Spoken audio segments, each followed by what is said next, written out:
Welcome to Buddha at the Gas Pump. My name is Rick Archer. Buddha at the Gas Pump is an ongoing series of conversations with spiritually awakening people.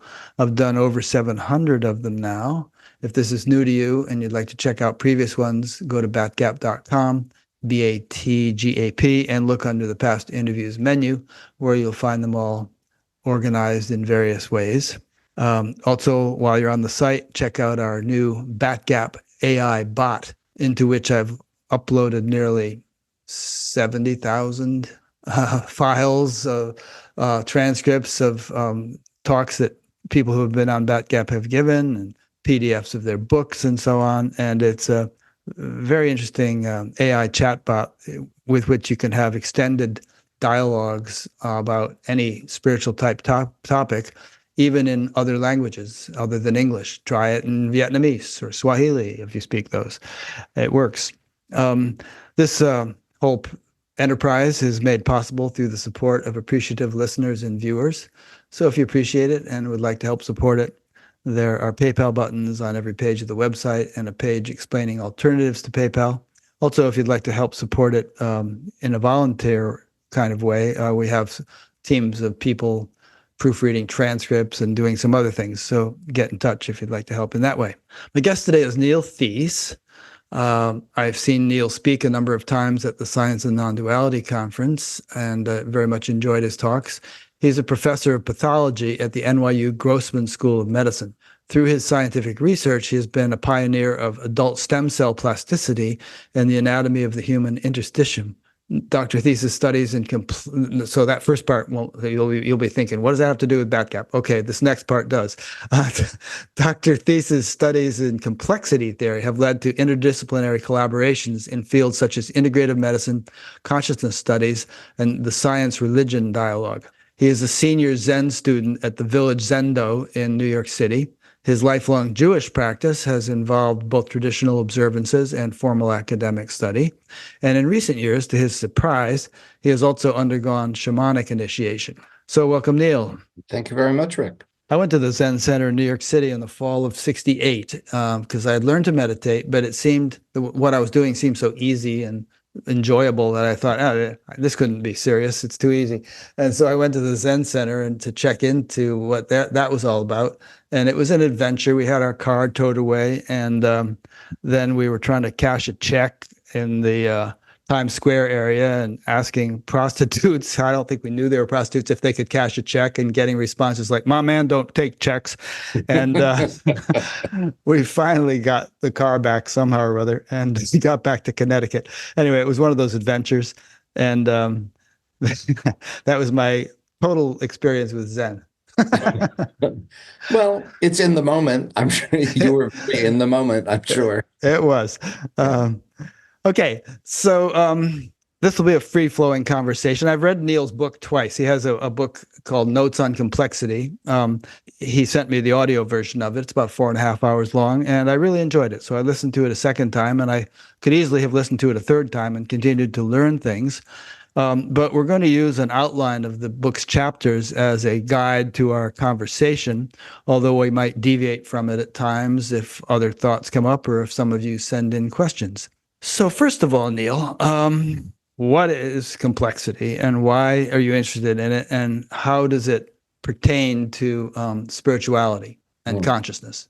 So complexity theory, I think it's fair to call it one of the three great theories, scientific theories of the 20th century. The other two obviously being quantum physics and relativity. The thing is that quantum physics describes everything at the incredibly small, and relativity covers everything at the very large scale. But where life happens, where our lives happen, neither really works very well. And, we're still debating whether there are quantum effects that bubble up to the everyday scale. And we know gravity affects us, but other than that, day to day, not so much. Complexity, it's related closely to something called chaos theory, which more people are familiar with. It's sort of what came after chaos theory was developed. And basically, it's an understanding how life happens, how living things arise from the substance of the universe, how they interact with each other to create larger scale living things, So that's whether you're talking about biomolecules self-organizing into cells, cells becoming bodies, or various bodies becoming social structures, and depends on what you include as a body. If it's ants, then it's an ant colony. If it's people, it might be a neighborhood, a city, an economy. If it's all the living things within an area, then you've got an ecosystem. Everything alive on Earth, then you're talking Gaia.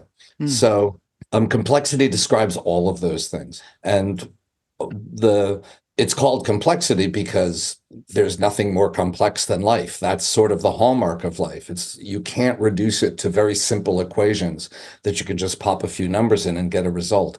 Life is never machine-like, despite what our cultural metaphors tend to say in terms of, bioengineering and cells as building blocks. This makes them seem like, things you can build like a machine. But that's not what life is. It's more complex and more dynamic than that. So that's what complexity theory covers. And I stumbled into it sort of by accident. Everything in my book actually sort of step by step assembled itself, which is what complex systems do. They assemble themselves into larger scale things. And by bumping into somebody, often by chance, my clinical practice, I'm a pathologist. This is my microscope in my office. And I spend my day looking at microscope slides, and we'll probably talk about that if we're going chapter by chapter a bit. So I'm looking at human tissues at the cellular level all day long. And sometimes, and they're human tissues. I'm not looking at mice. My research involves looking at human material because that's what comes to me as part of my clinical practice. And at some point, looking at liver slides, liver is my subspecialty. I work with a liver transplant team. I started to figure out how we could prove that the liver had stem cells. And nowadays, that sounds not very exciting because everything we know has stem cells. But 25 years or so ago, the liver was not generally thought to have stem cells. In fact, the only and just to explain briefly what stem cells are. A stem cell is a cell that can become all the cells of an entire organ on its own, or all the cells of an entire body on its own. And so, for example, we knew the bone marrow had stem cells for the rest of the bone marrow and the blood, and we know this because you can take a cell and transplant it into someone who has no bone marrow, like someone who's had leukemia, and you've needed to erase all their white cells in order to get rid of the leukemia. And you take some cells and put them in the patient's bone marrow, and lo and behold, the bone marrow repopulates and they get all the cells of the blood. The surface of the skin is known to have stem cells at the base. That's one of the reasons skin heals so well. You destroy a little bit of the surface, the stem cells at the base of the skin, of the epidermis, very rapidly replicate. They reproduce each other and fill in, and you have full thickness healing. The GI tract was known to have stem cells, so everything from mouth all the way out the other end, and they turn over every 24 to 48 hours. The GI tract's really dynamic. So the reason a burn victim doesn't heal fully is that the stem cells are destroyed because the burn goes so deep. Is that true? To some extent, but probably it's more about the scar tissue that then forms, which is not normal tissue, and therefore the cells don't know how to organize themselves in order to fill in when the scar tissue takes over.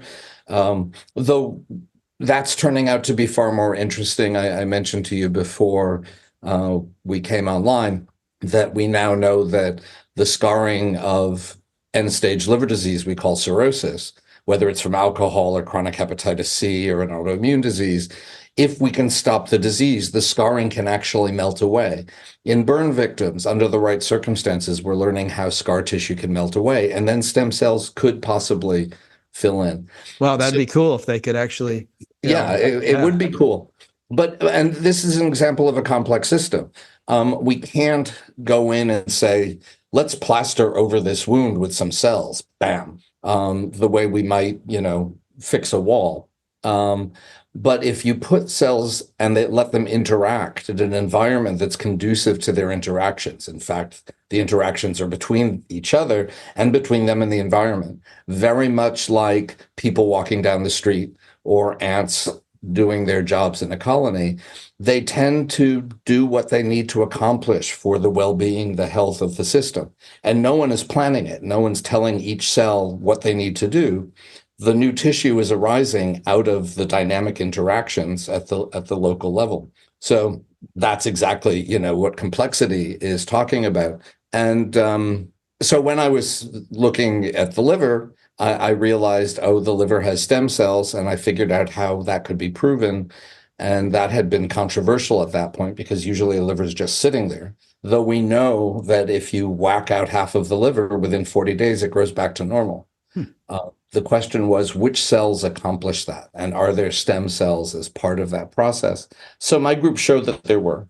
And then as part of that work, an outgrowth of that, around 2000, there was a lot of news about adult stem cells as opposed to embryonic stem cells. And my group was one of the pioneering teams that showed that cells, at least from the bone marrow, not only could bone marrow stem cells produce all the elements of the bone marrow and the blood, but they also could contribute to the lung, the liver, the kidney, the brain, the muscle.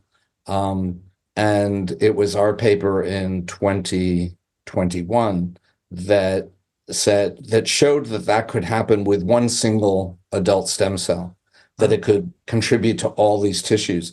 And that meant an adult cell could behave like an embryonic stem cell. And that led to George Bush's address to the nation in October of that year, because the anti-abortion argument against embryonic stem cells had been, it's not ethical. But now, because of our work and the other teams that were working on this, they could say, you don't need to do embryonic stem cells. You can do adult stem cells and they can do everything. That's not really true. You need to do both sides of the research. And to some extent, the reason we don't have a lot of more progress in terms of stem cell therapeutics is because the politics of all that just kept communities of stem cell workers from talking to each other, cut out the funding, because this made embryonic stem cells sort of at war with adult stem cells. I no longer am in that field as much as I can avoid it for those reasons. Yeah. But so while I was doing that, a friend of mine in England, who is an academic interested in interdisciplinary communication, people talking to each other across different specialties and walks of life, he put me together with another friend of his named Jane Prophet, who is an artist. And she had been interested in how, this is 25 years ago, before video games were quite as dynamic as they are now. And we were just starting to have internet things going on where people were creating avatars for themselves or relating to avatars. And she thought this was really interesting and wanted to examine, using her art practice, how people emotionally connected to virtual creatures. And she created a virtual world called Technosphere, where you could create a little animal, decide whether it was an herbivore or carnivore, put together a bunch of body parts so you knew what it looked like, though it was never actually visualizable on a screen, and send it out into the world. And she was and then the animals would send you little postcards by email to tell you what they were up to. Oh, today I was grazing. Today I outran a carnivore. Oh, today I got pregnant. Oh, today I didn't outrun the carnivore, and this is your last email because I'm dead. And I tended to always, being Buddhist, I always sent little herbivores in, and they never survived very long. But the key thing was, when they had reached thousands of creatures in Technosphere, the creatures started organizing into social structures that they had not programmed. And it turned out this was an example of artificial life, which is also a realm of complexity theory. And so when I was telling her about how cells move around the body, interacting with each other and with their local environments to create tissues, she said, oh, that's like how complexity people talk about how ants form colonies. And I was like, what's complexity? So it was Jane that taught me about this. And unpacking that for the next 20 years, you heard some versions of that at SAND, has sort of become the parallel work to my clinical work, where that interfaced with the spiritual side, a story I don't tell in the book, but relates directly to this experience of working with Jane. somewhere in there, I just became focused on the idea that I kept imagining that the cells I was talking about and what I was picturing happening in tissues was happening on my microscope slides. Or when I was doing animal research, I don't do it anymore. I don't particularly like doing it. But when I did it during that period, it's happening in the mice over there. But eventually I made the obvious connection that anything I'm describing there is happening in here. It's me that I'm talking about. When I talk about stem cells, what stem cells are doing, I'm describing what my body is doing, what the cells of my body is doing. And at the same time, I was starting to become aware of this difficult tension between, is my body this thing, which is how I typically relate to it, bounded by my skin, or is it a community of cells like a flock of birds or a colony of ants? And you can argue it both ways. And this really started to wear at me. And I was already a Zen student at this point, and I'd started on koan practice, although I think at this moment I wasn't doing koan practice particularly. And by koan practice in Zen, what I mean is meditating. Sometimes it's on a question like, what's the sound of one hand clapping? This is not the answer. You can't present an answer that answers this through a logical process of thinking. You sort of have to experience the koan itself. Or more often, it's a teacher having an interaction with a student in which the student becomes awakened in some fashion. And so you're trying to have the experience of what's going on in that koan. Classic example is usually one of the first koans you learn. A student asks Master Chao Chu, does a dog have Buddha nature? And everything has Buddha nature, doesn't it? So why would you be asking about a dog? But on the other hand, can a dog who can't meditate have Buddha nature? So it's a student who probably thinks they're very clever and is going to catch the teacher on something. And Master Chao Chu responds, mu, which is Japanese for no or nothing, which isn't really an answer. It feels like a sidestep, but in hearing the word, the monk has an awakening experience.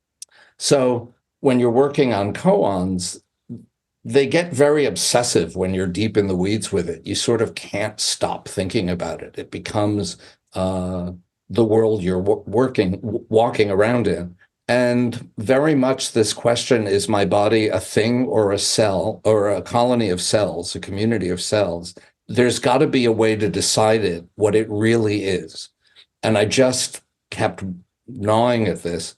And I was a few weeks later, after meeting Jane, I think it was that first summer, I was walking across town in New York City, and I was thinking about this, body or cells, body or cells. And I came to a cross section, and there was a do not walk sign. So I stopped, body or cells, body or cells, body or cells. And at the moment the light changed, I was experiencing the cells. And everyone else stepped off the curb, and I couldn't move because my leg had become a flock of cells that I didn't know how to control and direct. And then it switched, and I was able to walk across the street. But there was this moment. And then sometime later, also the same summer, I was in my Zendo, and I was, back in those days, I was the Thursday morning opener. So if anyone wanted to come and do early morning meditation, the place was open. And it was a smaller community back then, and it was pre-COVID. So sometimes there was no one but me. And I lit the incense on the altar, and I sat on my cushion opposite. And I had a practice I was supposed to be doing that my Zen teacher had given me, but there I was sitting on my cushion going, body or cells, body or cells, body or cells, while doing Zazen. And it was a very focused moment. And then there was this point where for some reason I looked up and saw the incense stick across the room on the altar turning into smoke. And my physical experience of body or cells, stick or smoke, it was the same experience. I was experiencing both versions of my body and the incense stick themselves together. And in that instant, I was like, this is what we mean by emptiness of inherent existence. And it wasn't an intellectual concept. It was just a very visceral sort of thing. And of course, within moments, I was out of that moment and it was becoming an intellectual thing. But in that moment, my whole life, I've been interested in science. When I was in seventh grade, my ambition was to, finish up Einstein's work on a unified field theory and win the Nobel Prize for it. But I was also getting bar mitzvahed and thinking about becoming a rabbi, and dreaming about what's Jewish mysticism, and maybe I could find a way to do that too. And those were very separate practices to me. I never felt they were in conflict, but nor did I feel that I had to look for a way for them to interact or overlap. I was just, maybe because I'm a Gemini, but it was fine. And when people would challenge me on that, lots of people in medical school were like, "Wow, how can you be an observant Jew and be a modern thinker?" I had four communities that weren't comfortable with each other that I was trying to embody. I was a gay man living in New York City. I was a doctor. I was now becoming a Buddhist, and I'm a observant Jew. And in any room, someone's going to object to one of those.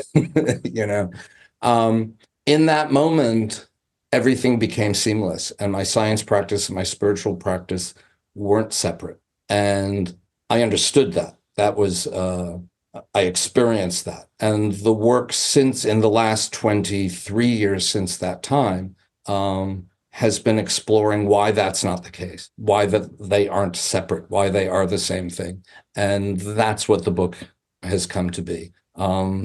Diving down using complexity theory. So are cells a thing? No, they're just biomolecules floating in water. So are molecules a thing? No, they're just atoms. So are they a thing? No, they're just quantum phenomena. So quantum level, are those things? No, those just pop in and out of space-time, the energetic field of space-time. Is there no thing anywhere? No. Oh, right. We've wound up using complexity theory and quantum physics to get to Buddhist metaphysics and Jewish mysticism and stuff like this. So that's the book. That's the first half of the book. Yeah, interesting. All right, I have a number of thoughts and questions. I'll tell you why this topic fascinates me, and we'll see if it fascinates you for the same reasons. Maybe it doesn't. But did you see Robert Lanza speak at SAND? He talked about biocentrism. Yes, I did. Yeah. And which is the idea that the universe has this remarkable way of arranging itself to be conducive and to life, supportive of life, against all odds. I mean, there are so many variables that have to be just so in order for the universe itself to arise and then for life to arise. And if any one of them were off by just a tiny bit, it wouldn't happen. And so that to me points to the notion that there is some kind of fundamental, all-pervading intelligence orchestrating everything, which I find very interesting. Brian Swim, you may have seen him at SAND. I've interviewed him. A famous quote of his is, "You leave hydrogen alone for 13.7 billion years and you end up with rose bushes and giraffes and opera." Somehow hydrogen organizes itself into these complex things. Complexity, exactly. This is what complexity theory is about. How does that happen? Yeah, amazing. Yeah. There's a podcast I like a lot called Closer to Truth with Robert Lawrence Kuhn. Yeah, I've got a few interviews on there with him. Oh, cool. I'll probably end up hearing him. He met me at SAND, right? Oh, I didn't realize he was at SAND. Okay, wow.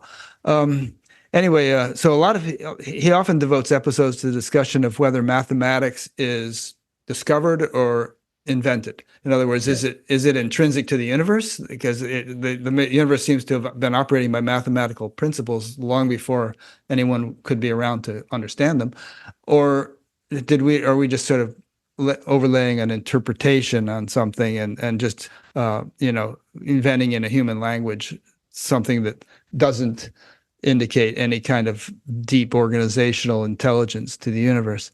So all those are interesting questions. And I mean, to put it in simple terms, is there a God? I mean, is God the all-pervading or all orchestrating intelligence that makes complexity possible, that makes life possible, that makes a universe possible? Okay, so maybe you should respond to all that before you say anything else. To jump in on that? Jump. So, I mentioned how every step of the way, I keep bumping into people and who seem to be there to take me to the next thing I'm supposed to do. And I went in 2010 to Stockholm to the Science of Consciousness meetings, and only kind of by accident, because a friend of mine, Bill Bichel, who I do complementary medicine stuff with, and at that point was the science guy for Tibet House, the Dalai Lama's center of action here in New York. He had to give a talk at this conference, and he had not had a lot of experience doing public speaking, and he was very nervous and begged me to go with him so he could have a friendly face in the audience. And in order to do that, I had to come up with an abstract on something to do with consciousness. And I was already doing the complexity stuff. And I had ideas about how complexity might relate to consciousness. And so I went and presented that stuff. And in the morning, the guy who would eventually become my collaborator, Menas Kafatos, was giving a plenary session. And he has come for decades now and is one of the first serious physicists who really stated this. I've interviewed Menas twice, by the way, members. for those who'd like to check him out. Pardon? I say I've interviewed him twice for those who'd like to check him out. Yeah, go ahead. So he agrees with many of the founders of quantum physics that the correlates between quantum physics and things like Vedic understandings of consciousness are not accidental or happenstance. And his first book was called The Conscious Universe, in which he's, consciousness, stating the idealist position, which is that consciousness, awareness comes first, and out of that arises what appears to be a material universe. And he was giving this plenary session, and I wandered into the plenary session just to see what was going on, because I wasn't particularly interested in consciousness studies. And he's talking about how in order to take the quantum physics stuff further, we needed a different way of thinking about biology. And he starts describing what that would look like. And I'm like, it's complexity theory. It's the stuff I've been writing about for the last 8 years. Why is no one noticing what I'm talking about? And I got very angry and I walked out of his lecture. That afternoon, a little scientific ego there. My abstract had been accepted for presentation in a tiny little side session. There were 4 abstracts being presented. I was the 4th one to present. And the only people in the room were the people presenting and their friends. But Menas was the moderator of the session. And I presented my ideas in complexity theory and consciousness, which was not yet an idealist position. I was sort of a panpsychist, that the way things interact in the world as a complex system gives rise to consciousness. And he heard what I was saying and rushed over to me after my talk. It was like, here's my card. We have to talk to each other. And we started working on this together. And we've published, I think, 6 or 7 papers together. And eventually he dragged me, to some extent. I was extremely conservative and very cautious, but dragged me over the edge to seeing that no, consciousness comes first. Materiality is an illusion. And in our academic writing, we refer to this underlying, this ground of being, this godlike thing, as fundamental awareness or pure awareness. That's nothing but the awareness of awareness. It's non-dual. There's no subject-object split. There's no way to describe it linguistically, mathematically, through images. And somehow, as it yearns, one might say, to understand what it itself is, it necessarily starts to shimmy into a subject-object separation. And when it does that, the only way you can have separation is if you have dimensionality. Dimensionality like space, like time, maybe other dimensions. And so the moment duality arises from non-duality, the moment non-dual pure awareness recognizes itself as subject and object, all of material existence springs into being. With space-time, you have, because of quantum physics, an energy-rich field. That gives rise to all the subatomic particles emanating out of the space-time continuum. Those self-organize into atoms, into molecules, according to the principles of complexity theory, which are very simple. They're summarized in chapter 3 of the book. And out of that comes life. I don't refer to it as intelligence because part of the problem here is that in English we have so few words for mind, consciousness, awareness, intelligence, sentience. Those are the five biggies. None of them are precise in any way. I don't use intelligence because I feel like people tend to project what their own experience of their own intelligence is, in particular, how laden with intention our intelligence is. And I don't know that the pure, fundamental, non-dual awareness is intentional in that way. I don't think there's design happening, but I think there are implications that are unavoidable. And to that pure awareness becoming aware of itself. And those implications are a living conscious universe, not merely a universe that contains living conscious beings, but a universe that is seamlessly in its entirety living and conscious. Yeah. So there's I don't know if this is from Kashmir Shaivism or not, but there's a idea, which is Manasseh's field, but there's aside from physics, there's a principle known as self-interacting dynamics of consciousness. Right. And yeah, go ahead. And that's what he taught me. Right. So what we found is between my understandings of Jewish mysticism, particularly Kabbalah, as taught in the 15th century by Isaac Luria, Lurianic Kabbalah, the principles that come from contemplative practice there about the nature of existence and how existence comes into being, Buddhist metaphysics that derives from contemplative practice. He brought in elements of Vedanta and Kashmiri Shaivism, and we realized that, number one, they differ because each community of contemplatives is asking a different question. And so you can interrogate the non-dual from a variety of perspectives. You're going to get a variety of answers because it starts with, what's your question? The question in Buddhism is, how do you end suffering? The question in Jewish mystical practice is, how was the world created, Bereshit, in the beginning? And how does that continue to happen in each single moment? Because every moment is a new creation. In Kashmiri Shaivism, their real fundamental question is, how can you possibly go from non-dual awareness to duality?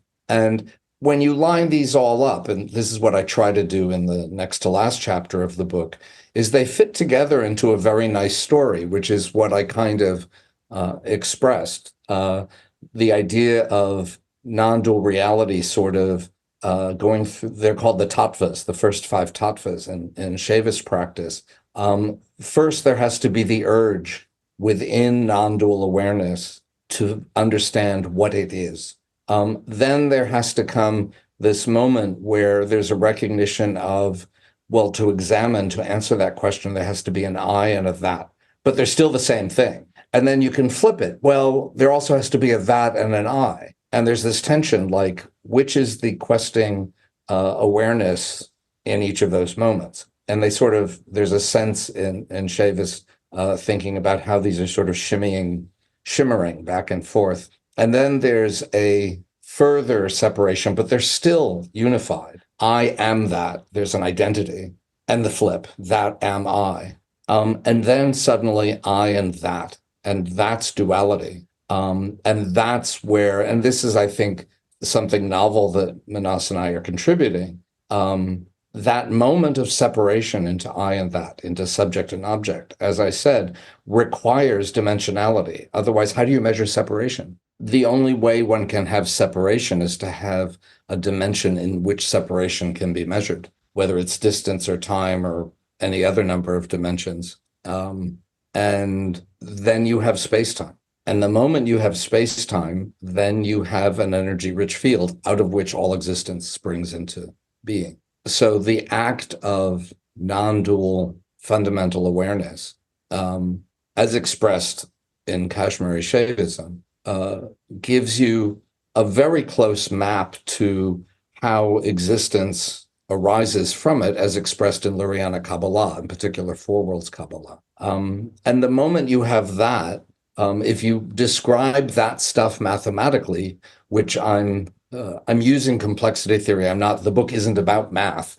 but the power of it derives from the mathematics that underlies it. then out of understanding the universe as a complex system that arises from pure non-dual awareness in this fashion, you wind up getting impermanence, interdependence, emptiness of inherent existence, karmic law, all the principles of fundamental Buddhism. And it's a remarkably tidy package. And one of the things I've been enjoying since the book came out is I don't have a lot of experience in so many other cultures of spirituality and contemplative practice or other kinds of practices, and to find what questions they ask and to see their frames of reference mirrored in this same complexity theory construct just kind of emphasizes over and over again, I think, that science and spirituality are no longer two separate things, if we are honest about what contemporary science and philosophy actually are saying,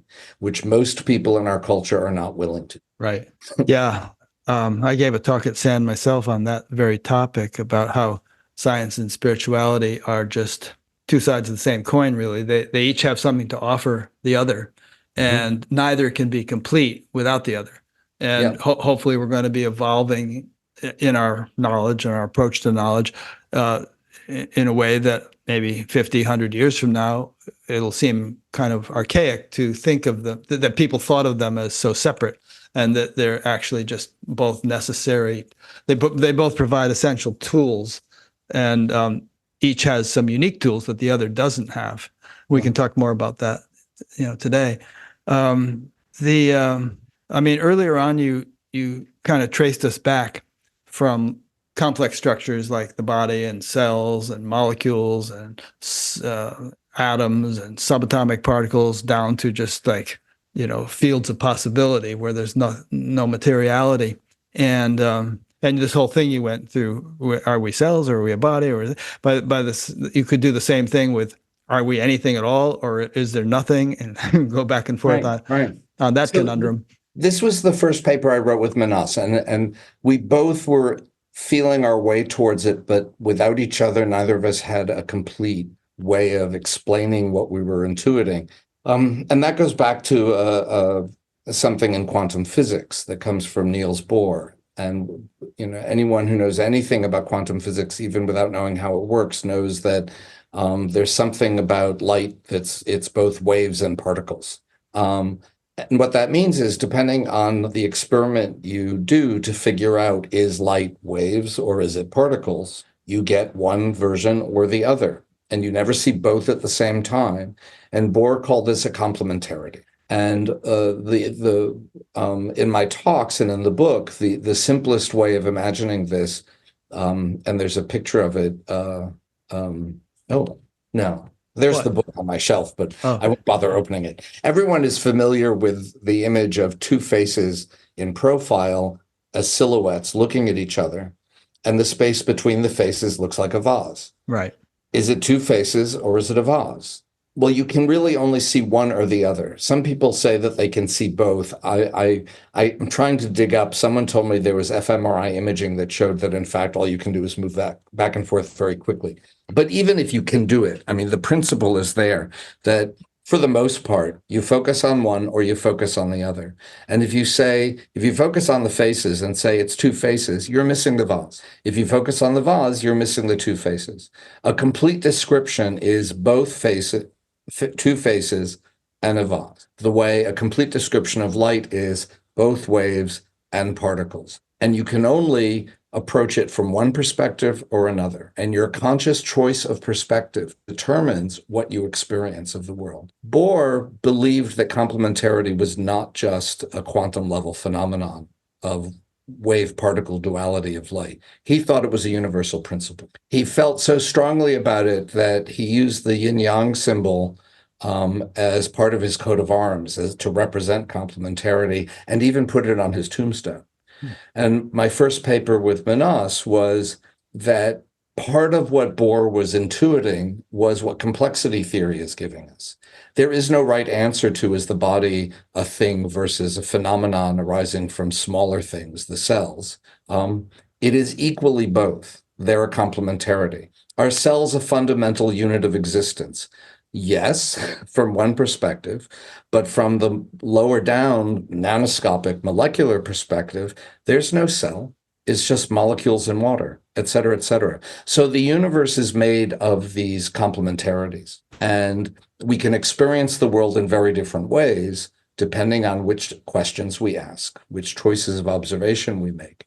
This is where my work to some extent moves into integrative medicine type stuff, because we might say that, well, I can definitely say that when we use the phrase Western medicine or Western biology, what we mean is the moment people invented microscopes and we could look under the microscope and see the body was made of cells, and cells could not be subdivided. And they couldn't be subdivided, we knew, because the first things we could see were cell membranes and cell walls. They looked like empty boxes. And if you chop up an empty box, you don't get smaller boxes. You just get bits, right?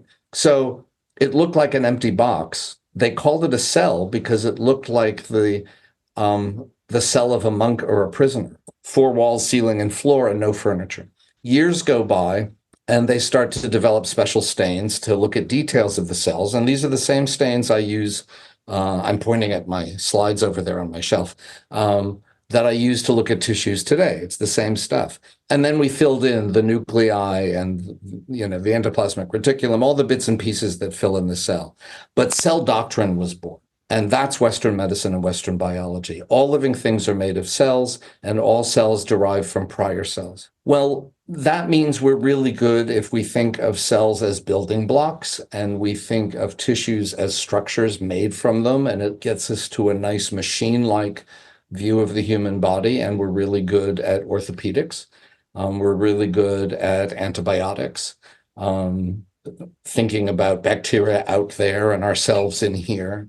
And infections are when the outside gets inside and things like this. But other cultures of health and healing talk about fields of the body. They talk about the body as a coarse body and a subtle body and an energy body.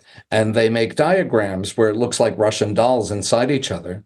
And Western trained people like me go, I've dissected a body into its parts. When I open it up, there's no smaller body inside. Doesn't exist. It's subtle. Yeah, it's subtle. Our view that cells are the fundamental unit closes us off from seeing, well, the body is a quantum field. And when I come into a room with someone else, our quantum fields are merging. There's one field arising from the two of us. And the sorts of experiential transactions that happen when an energy healer comes into a room, or a Rolfer, or a saint, an osteopath, or a saint, or a saint. That's something different, and Western medicine and Western biology can't describe that. We're working towards languages where we can, and that's part of my work as well. But that's the challenge. We have this Western medicine and Western biology has such a rigid view. It's right up there with the materialist view of existence, that it's the air we breathe. So it's hard to see past it. But these different perspectives give you also, I mean, the world is a much more interesting place, and health and healing are much more dynamic, interesting processes than we routinely allow it in our culture. Yeah. There's a difference between subtlety and smallness. And my understanding, one of the ways I understand spiritual awakening is the development of the capacity to incorporate multiple dimensions within one's awareness or experience, from unmanifest to subtle relative to gross relative. And that doesn't mean you're going to be walking around seeing cells and atoms and things like that. That's smallness. Those are little. It means that there's a subtle reality to every gross object we perceive, and we ordinarily are blind to that. It's kind of like we're looking at the waves on the surface of the ocean without seeing what's deeper down. But people have gained throughout history the ability to open consciously to those subtler realms and to the absolute field that underlies them all. and to recognize that absolute field as one's own self. And that to me is a good way of defining what awakening or enlightenment is. And some people poo-poo the idea of subtle phenomena such as angels or fairies or different things like that. Other people actually experience them, and they that's could be where my shamanic stuff came out of that's where that field. comes in. And they could be dismissed as hallucinations or whatever, but throughout history and every culture. Go ahead. Except when, I mean, this is my next book. It's actually the book I wanted to write, but people were like, you can't write that book till you write the complexity book. My mother's last 8 years of her life, she lost her short-term memory, probably some small strokes. We don't really know. And she needed 24-hour home care. She was at risk of leaving the stove on when she made a cup of tea for herself, things like that. And during that time, dead people started showing up. Yeah. Quite often. And then they started bringing other dead people to meet her. And then spirit guides from the universe start showing up. Party time. My favorite bit was at some point, like 6 years into this, when it got to the point whenever I visited her, I would say, any visitors? And since she very rarely had a physical visitor other than her home care attendants, we knew what I was asking. And she would tell me who had stopped by, or she wouldn't want to tell me. And then one day I said, you haven't mentioned any visitors lately. She said, oh, they were boring me. I told them to stop coming. There will be plenty of time for them later. That's funny. And then she never saw another ghost, as far as I know. Interesting. But she also had direct experiences of, quantum level reality. And Dogen talks about this. And in Tibetan practice, Bill Bichel, who I mentioned earlier, that I went to that first consciousness meeting with, one of his interests is how Tibetan meditators can train themselves, and this has now been verified through scientific lab examination. The human retina can see down to a single photon. And Tibetan monks train themselves to see a single photon. So it's possible for the human eye, the human ear, the human sense of touch to discriminate the actual fine, tiny, the small side of things. That's available to us as well. Yeah, Patanjali talks about that in the Yoga Sutras. Yeah, no, exactly. So that happens too. I walked in on my mom. She was always smiling in these years, and she was very anxious growing up. And when I was growing up, probably when she was too. And at some point I said to her, you're always smiling now, even when you're sleeping. How do you stay so happy? And she said, well, I no longer really worry about the future, and I can't remember the past. So all I have is the now. Wow. And when you live in the now, you're happy. That's great. Yeah. So I walked in on her one day, and she's lying in bed, wide awake, but just looking at the empty ceiling, empty to me. And I said, what you looking at? And she said, space. I said, what do you see? She said, well, it's not anything like I thought it was. What do you mean? She said, well, it's in tiny little pieces. And then she made this gesture like she's chopping carrots. I said, what's that like? She says, it's so beautiful. I wish you and Mark and the kids, my husband and my niece and nephew, I wish you could see it like I do. It's just so beautiful. And then she paused and she said, and time is like that too. It's not smooth. It's in tiny little pieces. That's interesting. I've heard other people say that. What did you do with my mother? But so I think everything you said is absolutely true. But I think potentially, and it's a degree of focus and concentration and training, if the question you ask is, what is the true structure of the nature of reality, then you might perceive those quantum structures. If your question is, what is the true nature of conscious reality, then probably the first thing you're going to bump into is the underlying sea of consciousness. There are no separations. If you perceive one, theoretically, ultimately, you'll be perceiving the whole thing. When I think of the word enlightenment, or, if someone had a kensho in Japanese Zen terms, or an enlightenment experience or awakening experience, to me, what I've come to think about that, not so much about what you discover, but it's that you have that moment when you see the two faces, and then suddenly you see the vase. That's someone asked me in a yoga group I was giving this talk to. They said, "What's enlightenment like?" like I know, and I said, you know, I had used a video in as I used to do in some versions of the talk of a murmuration of starlings, and if you've ever actually been present for starlings, you may first just hear this sound coming from up there, and you look up, and there's this thing in the sky. And then there's this moment you realize, oh no, it's starlings. It's an extraordinary moment. There's a joy to it, and an excitement to it. That to me is an enlightenment experience.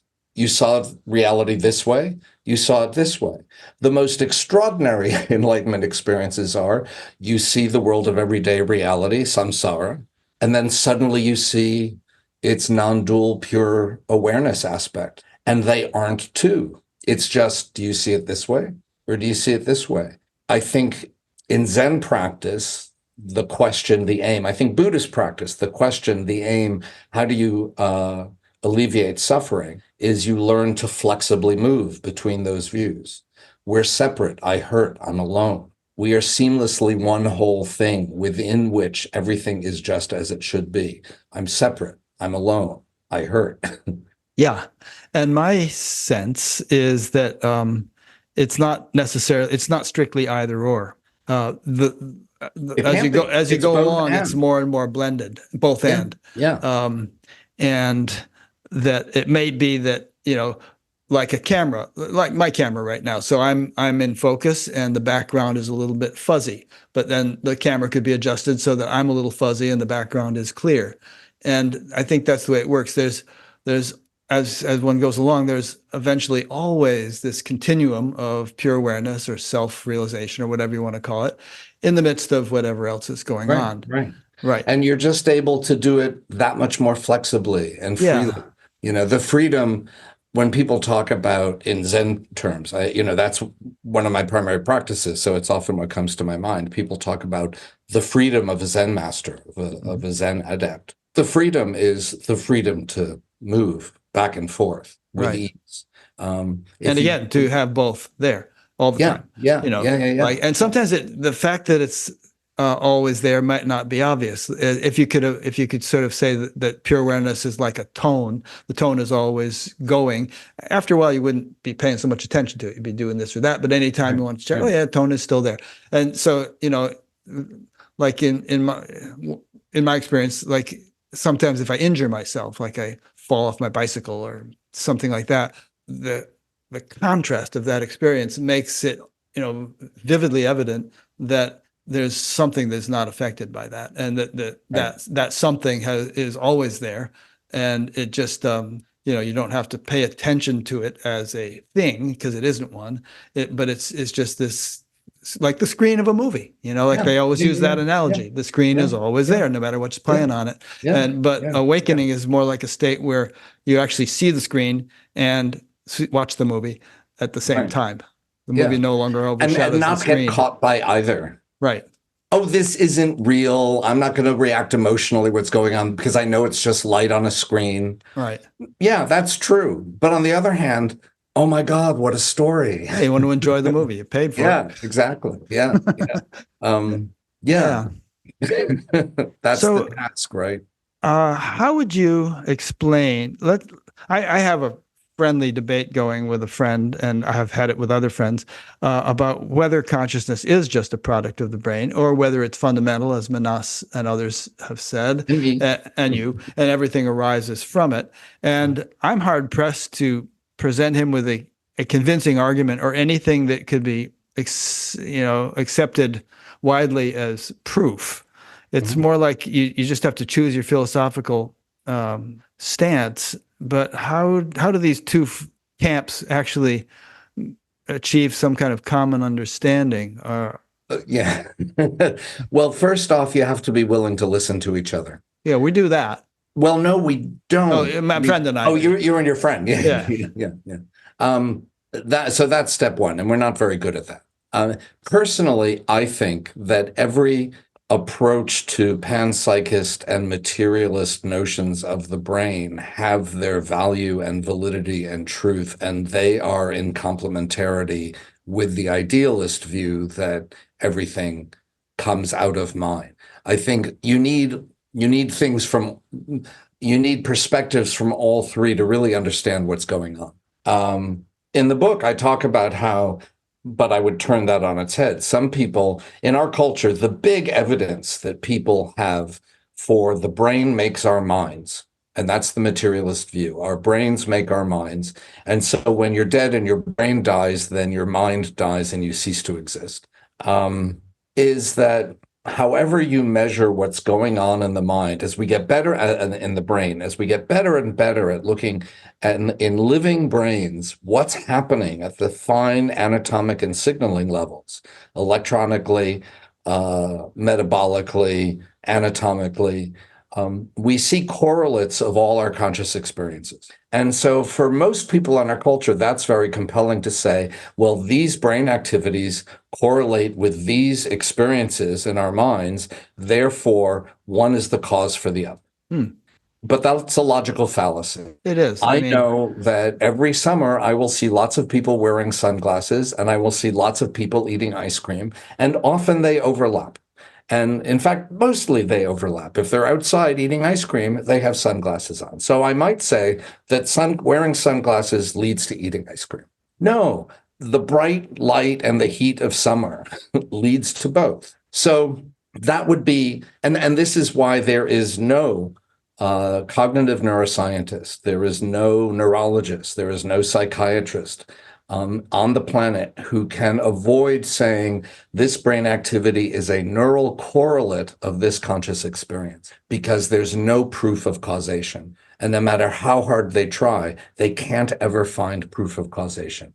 Now, it may mean that our science is inadequate, but another possibility is that these are all reflections of the mechanism whereby our human brains sample the infinity of non-dual awareness and turn it into something we can have and be aware of as our own human minds.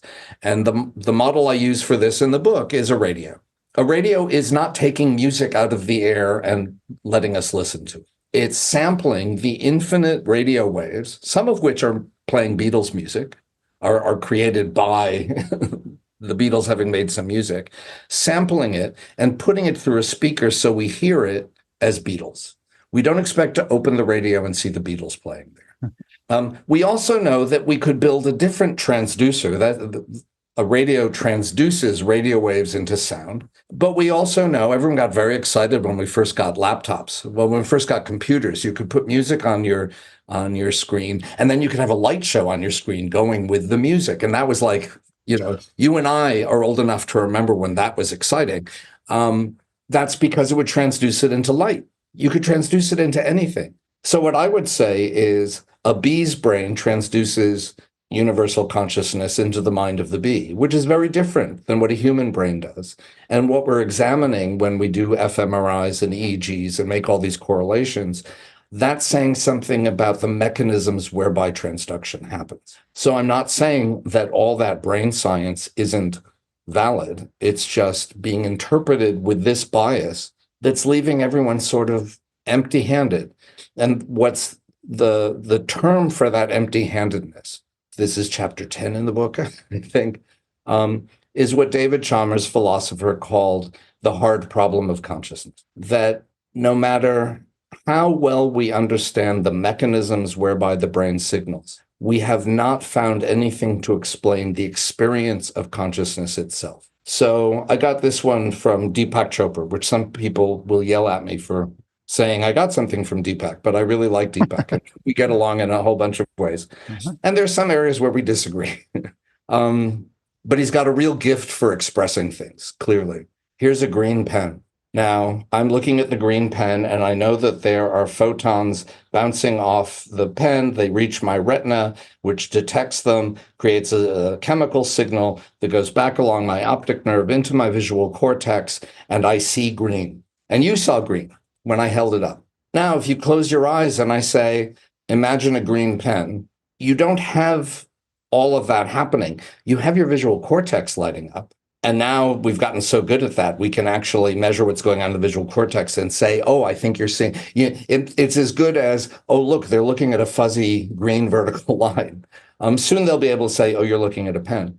But where is that green pen? Where is the experience of that green pen? It doesn't have a location. In fact, when you close your eyes, where, is it in your brain? Is it in your skull? Is it in the room?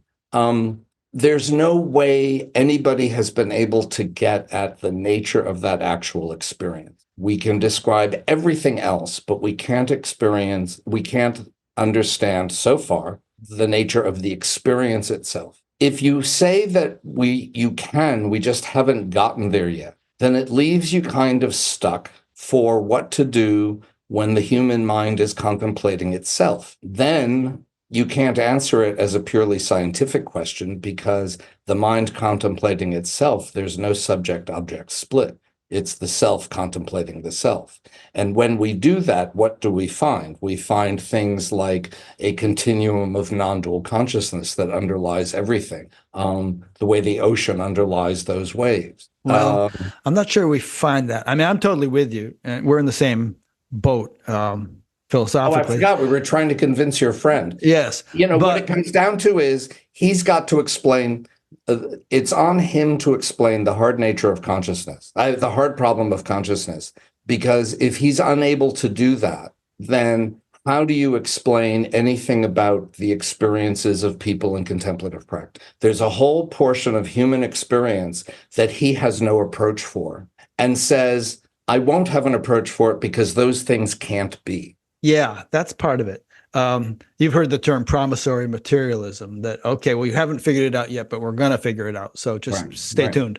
And I use arguments such as, well, near-death experiences. People have these, they're under anesthesia. They see a red sneaker on the roof of the hospital. The janitor goes up and yes, it's there. Or they see their uncle buying a Snickers bar in the waiting room down the hall. And sure enough, he bought a Snickers bar. So that would, at least, if you believe that those things really happen, and I'm afraid my friend is skeptical because they're anecdotal, but then that would at least suggest that every bit of data starts as an anecdote until you aggregate them into a massive data. Yeah. Any single data point is an anecdote. And there's tons of data. If you look at all the near-death experiences and all the other stuff that people have been experiencing. This is what happened with my mom. I was wondering, is she having delusions or whatever? And they were happy delusions, so let her have them. I wasn't going to argue that she wasn't being visited by people she cared about.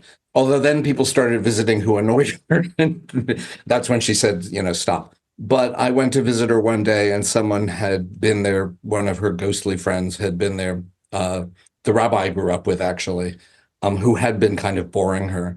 And I said, oh, I'm sorry. Was he annoying? She goes, well, he didn't stick around long because his sister was coming and he had to go welcome. And I thought, well, that's odd, because I knew his sister very well too, and she would be 102 today. So I don't know what that's about. And then I go home and I get a phone call from someone from my hometown that his sister died that day at 102 years old. Interesting. Yeah, there you go. My mother wasn't reading the obituaries. She wasn't reading anything. But the other problem for your friend is the insistence that he probably would say, I'm assuming it's a he. I think I heard you it's a he. His name is Curtis. Yeah, okay. That Curtis would say, I want to rely on empirical science and formal mathematics and logic. Those are the ways I understand the world. And you have to explain what you're talking about through those ways. And those will give me a complete view of the world. And I don't think those ways will confirm anything you're talking. That's the typical argument from some. And I used to be that, even though I had these spiritual ideas, because I didn't worry about whether they matched or not. The problems with that are, number one, quantum physics. The conscious observation of a quantum event changes the nature of the event. Do you see light as waves or particles? Do they behave like waves or particles? This is what made Einstein crazy. And he never found a way around it. And every objection he had turned into something that could win the Nobel Prize, like entanglement and non-locality. In other Quantum words, physics. the rebuttals of his objections turned into Nobel Prize worthy discoveries. Right, Yeah. right. And so the result of quantum physics is that at some very fundamental level to the functioning of the universe, there is no empirical science means you separate the object of study from the subject who's studying it. I'm an objective scientist. I look at things under the microscope. The slide is there and I'm here. But at the quantum scale, and it turns out that bleeds up into everyday reality, but at the quantum scale, you can't separate subject and object. They are intimately related. So empirical science cannot live up to its own terms. This is chapter 11 of the book, I think. Kurt So Gödel what and the about Limits of Formal mathematics? I mean, Logic is the 11. okay, then this is probably 10. Okay. So Vienna then Circle is 10. I want to mathematics. talk to you about both those things. Okay, sure. Well, so the problem with mathematics, and you brought this up at the very beginning, you said there's this question whether mathematics is something out there that humans discover, or did we invent it? We invented numbers because we wanted to count bushels of wheat or stars in the sky. And so we created numbers, and then it turns out we can play with them, and all these wonderful things happen. But we invented them. The view that mathematics is out there to be discovered, they aren't something we create, is referred to as mathematical Platonism. Plato described an ideal world beyond our reality, which our reality is a dim reflection. Kurt Gödel, who's widely recognized as the greatest mathematician, logician in history, was a member of the Vienna Circle, with the history of which I cover, who are probably the sharpest thinkers in the 20th century, putting forth this view that empirical science and formal logic were the ultimate arbiters of understanding reality. And anything that couldn't be explained through those two things was metaphysics and dismissible, not even worth talking. He was a member of that group. He was invited in, I think, when he was 21, because he was so brilliant. And one of his primary mentors in Vienna was a founding member of the group and invited him in. And he sat quietly in the back, never saying very much. But what he was thinking the whole time was the Vienna Circle, as well as all the other logicians and mathematicians of the day, were looking for ways to prove mathematics, that mathematics was a complete structure that was self-consistent and could explain everything. Explaining everything meant it was complete, and that it was inherently consistent would mean that it's completely solid and dependable as a reflection of the true nature of reality. And the power of that would be, since you can express scientific stuff through mathematics, even more so, math and science become the ultimate arbiters of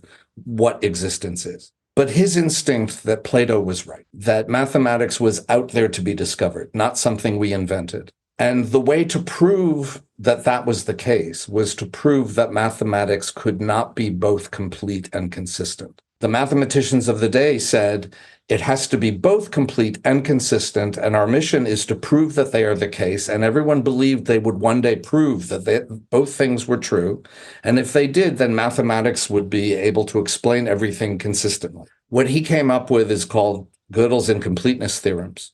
And it's a lot to go into. I can't unpack the whole thing here. But basically what he demonstrated in a mathematically rigorous proof that's just kind of remarkably creative, is that if there is a system of mathematics that is complete, meaning it describes everything, it will necessarily contradict itself. And if it contradicts itself, you can build a proof out of it to say anything, in which case you're proving nothing at all. So if you have a complete system of mathematics, it will be inconsistent and therefore not explain anything.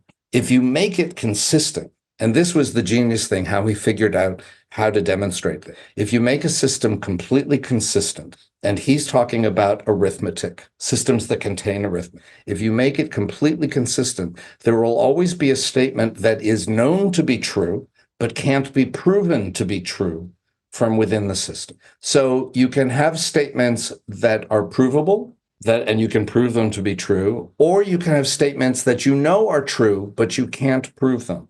How do you know they're true? Intuition. Well, what's intuition reaching at? Intuition is reaching at the world of mathematics that's beyond our tool making. the mathematics that's out there for us to discover, that has its own truths independent of our human abilities to prove them.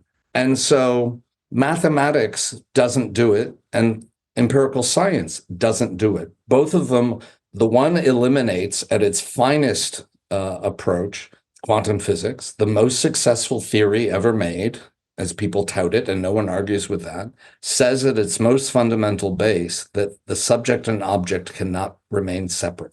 And in mathematics, you cannot have a description that is both complete and consistent. So that fails too. The result is intuition comes back in, metaphysics comes back in, and it's kind of unavoidable. If you talk to mathematicians today, there is no argument about this. Gödel shut the door. The one other thing that was important was something called decidability. Could you decide that a system, whether you can prove it's complete or consistent, can you prove that even if you can't answer those questions, you can prove that you could answer them theoretically? The Turing machine that everyone touts, Alan Turing, his universal Turing machine, which was a hypothetical model he came up with that eventually gave birth to what we know as the modern computer, did for decidability what Gödel had done for completeness and consistency.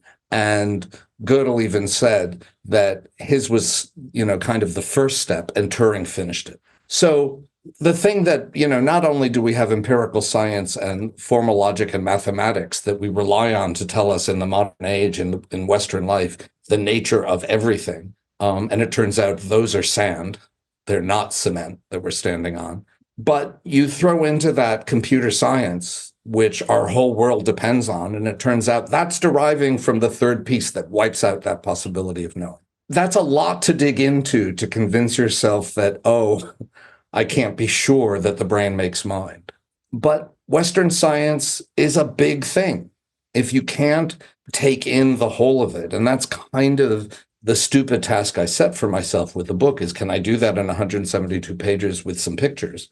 If you're missing a piece of that, then you're actually just blowing bubbles. If your friend doesn't have an answer, there are people, if you look on Goodreads, there are a lot of people who hate me on Goodreads, or hate them, though they get very personal about it.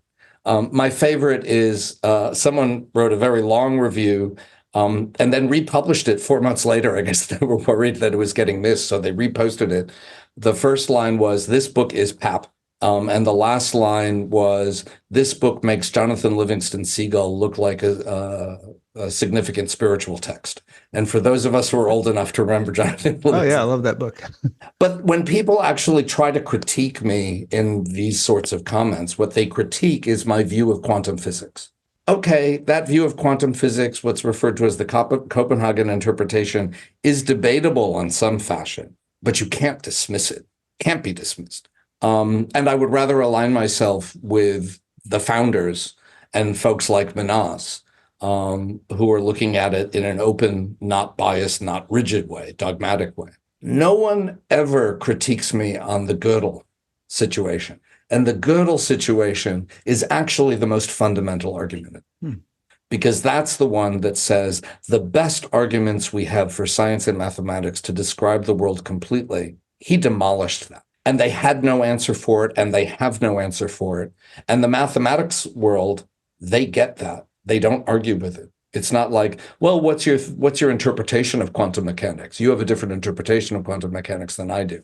There is no other interpretation of Gödel and of Turing's work. So if people really understood Gödel and Turing, and I'd never really learned much about them until I read your book, but if they really understood them, would they have to agree that subjective or mystical exploration is a necessary complement to empirical science, and without those inner technologies of consciousness, we'll never have a complete picture of reality? Would that have to be their conclusion if they really understood what those guys were saying? That is the implication. And Gödel himself said it in a letter to his mother, which I quote in the book. I can't remember the exact quote. I haven't memorized it, but it's something along the lines of, "I have no doubt that this will be useful for people who want to talk about religion." Interesting. And then by the same token, quantum mechanics over 100 years ago has established that consciousness and the material world are very much intertwined in some, significant way. But people have conveniently ignored that finding for over 100 years, and which of course it's much more famous than Gödel and Turing, at least in the common knowledge. But so they're ignoring both. And if they really dug into it and had the education to understand these things, would they necessarily have to come around to concurring with the mystics that have, and has that actually happened? Or are there quantum physicists and, people who understand Gödel who are still materialists? Oh, sure. But, there are people who are willfully delusional or in denial all over the place. It's not like this is foreign to human capacity. I know lots of quantum physicists that, should I name names? Sure, why not? You won't get sued. No, this was real. So I was invited into a room at Disney, of all places. Uh-huh. And I got to hang out for a day with Brian Greene. Oh, nice. Now, he's a string theorist. I mean, really, you're going to talk about materiality when you spend your time as a string theorist, and you're going to say, no, the world is material. But you're talking about vibrating strings that are mathematical constructs that no one can test. Really? And when I talked about my views of things, he just, sort of sneered. Yeah. And Sean Carroll does the same thing.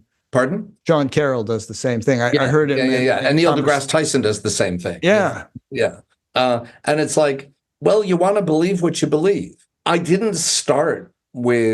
have started as an idealist, given all the other spiritual experiences I've had or witnessed in my life.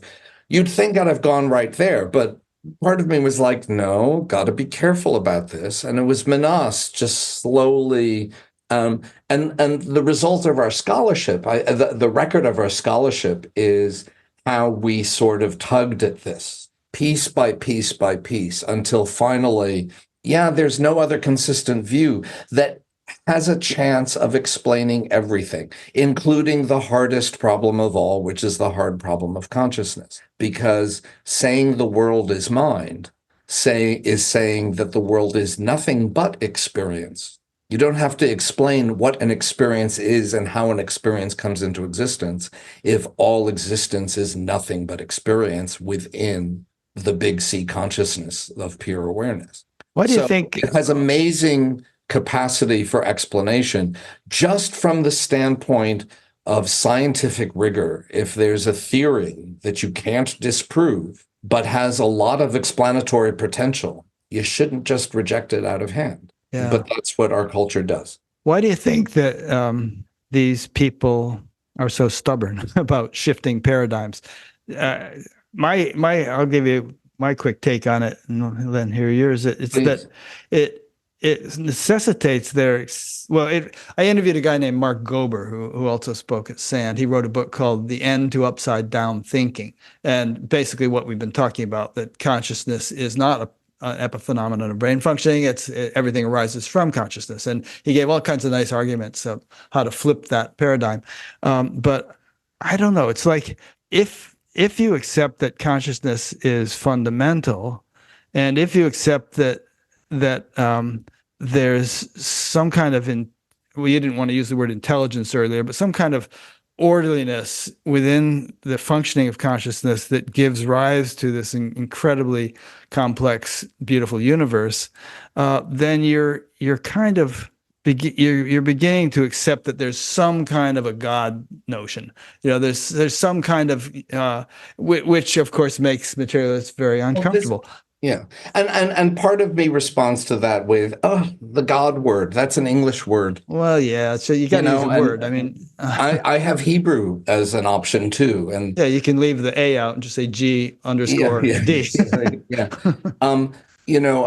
I think that word is, I don't want to spend time arguing that turf, because that's just an English word that we label something with.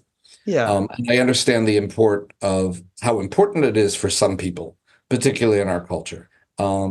I will choose to think in terms of a God figure when I'm doing a devotional practice, like a Jewish prayer in a synagogue, and like things. So it's a useful thing, but let me put it this way. Let me yeah. interrupt you here. You spend your days looking looking through a microscope at cells, and what you're seeing is something incredibly complex and marvelous. I've heard it said that a typical cell is as complex as the city of Tokyo, Yeah. and and More so. I can't imagine that you regard a cell as you're looking at it as some kind of accident that just somehow the billiard balls all hit each other in such a way as to form such a structure. There's got to be some organizing principle. Well, yeah, and these are the rules of complexity. Mhm. You But know, are they unconscious? Are they dumb? Or is yeah, or I think could they be? you can program a computer. If you program virtual ants, they will give rise to a virtual ant colony if you understood the rules of ant interactions well enough. Yeah, you told me about that guy. You don't need top-down design. Right. There is an element of top-down design in things, but this is where another term that I explore in the book is useful, as instead of talking about hierarchies, which we often think of, and even illustrating what I mean. We go from quantum foam to quantum particles to atoms to molecules, and we're thinking in this hierarchy from bottom to top. But it's not that. All of these levels exist simultaneously in what Arthur Koestler referred to as a holarchy. It was Lynn Margulies who gave me this word the first time. So when we think of the coarse body, the subtle body, and the energy body, we aren't thinking that there are three separate bodies that are nested within each other. We're talking about the same human body that we're choosing to interact with at the Western medical level, at the biomagnetic level, at the level of consciousness. But it's all the same body. So where was I going? Okay, you were talking about how computers can self-organize, like you told that story about the guy in Boston. So things that look like they're planned top down. This is the fundamental hallmark of complex systems: is they look like someone planned them, but no one planned them. And sorry, my phone. I forgot. No one in terms of some isolated, discrete individual, but how about there be? Well, yeah. I mean, this is an important point because I have always thought that listening to people like Robert Lanza, there's got to be some kind of organizing intelligence, intrinsic and fundamental to the universe, that is self-interacting consciousness that somehow gives rise to all these orderly laws of nature that structures all the complexity. You said earlier that it didn't have a goal or an agenda, but I would say that its agenda is to create increasingly complex forms through which it can actually experience its own creation as a living reality. Yeah. I think the volition is we are sense organs whereby the universe can perceive itself.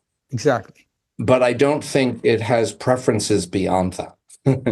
But why is it getting increasingly sophisticated as the universe evolves? The nature, I mean, this is again the nature of. We'd have to dig into those four rules: why complex systems lead to bigger things, to more complex things, to more complex things.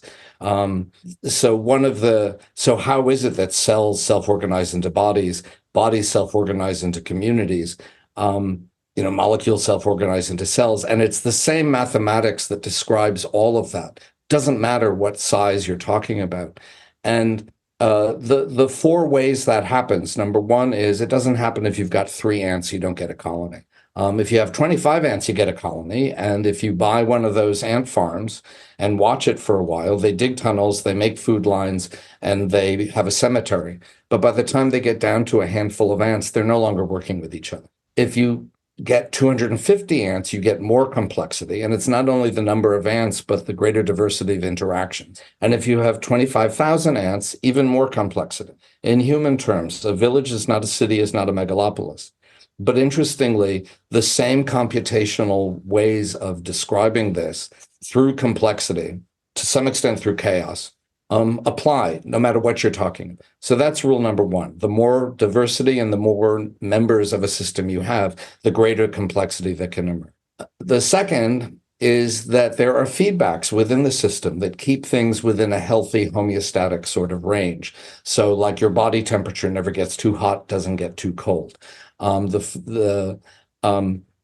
So think of an air conditioner that as a room gets warmer, the air conditioner turns on at a set point, and as the room gets colder, the air conditioner turns off.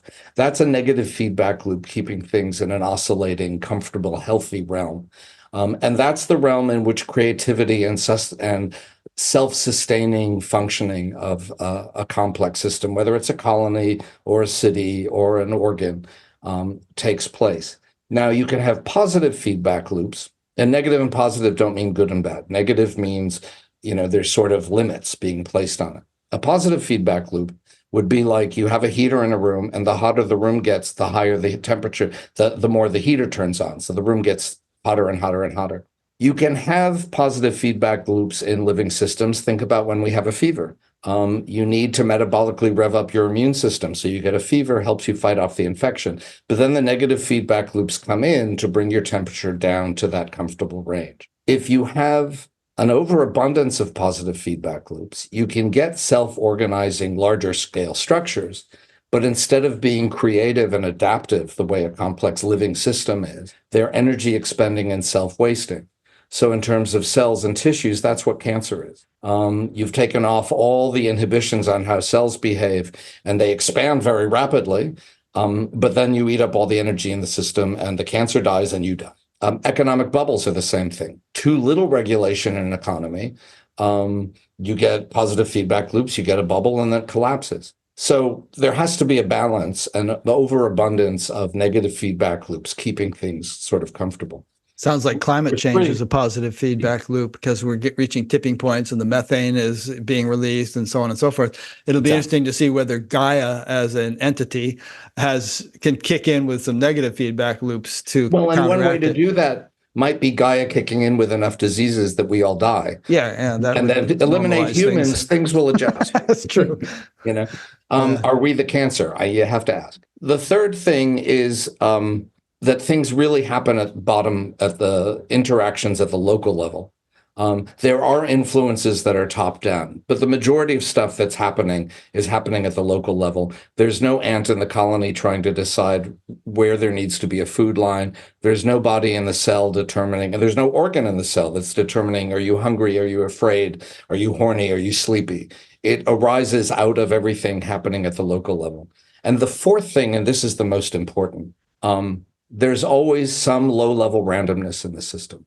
And this is where the magic really happens. So if you have too much randomness in the system, ants won't organize into a colony, and humans won't organize into a functioning society. And cells, you'll get cancer. If there's too little randomness in the system, then if the food supply runs out in the ant colony, the ants aren't going to be able to find another way to find the food because it's the random ants wandering around, not part of the food line, who are likely to bump into, oh, there's another sugar cube over here. Or in human societies, the scientist or the poet or the musician who's exploring the nature of their reality a little differently than everyone else. And turns out they discover, they're Charlie Chaplin and the world changes. So too little randomness, you get no ability to change. And if the environment changes, the system will collapse and die. If there's too much randomness, you get no self-organization, you get no larger scale emergent structures that look like they're planned. You don't get food lines, you don't get, in New York, it's not so true anymore, but 6th Street used to be where the Indian restaurants went. That's not because someone planned Indian restaurants for 6th Street. It happened that the way the Indian restaurants were competing with each other, they created this niche where their competition created more business for everybody. There's this low-level randomness in the system. Stuart Kauffman, who's one of the founders of complexity theory and a friend and a mentor of mine, talks about this low-level randomness as creating in the next moment the adjacent possibles of what could happen for the complex system, the living being. The next moment isn't an infinite array of anything can happen. It's a constrained amount of possibilities, and you can't tell which of these is going to move forward to become the reality of the next moment. Those adjacent possibles are what allow living things to explore the possibility of changing and responding and adapting to a changing environment. That's where the creativity of living things happens. That's where evolution happens. That's where you go from simple molecules to becoming cells, to becoming multicellular organisms, to becoming ecosystems like Gaia. That's where the universe starts as hydrogen, and then you get a universe. So complexity through these four principles, and these are the four principles that you can use to create computational models using computers to like design a system and then set it running to see what happens. This sort of gives you everything. And it's what gives you what you need to go from quantum physics to the scale of relativity. So there's the appearance of determinism and intelligent design everywhere you look. But had there been, had this adjacent possible become relevant instead of this one, there'd be a whole other reality here that would also look intelligently designed. And yet it's completely different. I don't think the fundamental awareness that underlies everything is particularly wedded to any particular outcome, which is really hard for us as humans who feel that we are living self-sustaining beings to deal with. But maybe Gaia's answer is to get rid of the humans. Yeah. Well, We're maybe no longer the pinnacle of anything when you look at this view, which is an area I disagree with Deepak about. Maybe this, incidentally, I co-taught the course in which Deepak learned to meditate originally back in like 1979 or something. Oh, wow, like that's so cool. Yeah. So you're to blame. I'm to blame. Yep. Anyway, maybe can I use the word God just for simplicity's sake? Maybe the Sure. I'll let you have it. Instead of saying the sort of all-pervading universal intelligence, the AUI. Maybe it's a jazz musician. Maybe it's a maverick. Maybe it is Charlie Chaplin. It is Albert Einstein. It thinks outside the box, and maybe there are parallel universes which, like you say, there are other adjacent possibles in play, and those behave quite differently. People there have 3 eyes or whatever, and but couldn't it be that these 4 principles you outlined and any other fundamental principles that determine how the universe functions are just attributes, and I think Kashmir Shaivism might say this, of this fundamental intelligence, and that they would show up even in a computer game because they are just intrinsic to the way everything functions. They're that fundamental.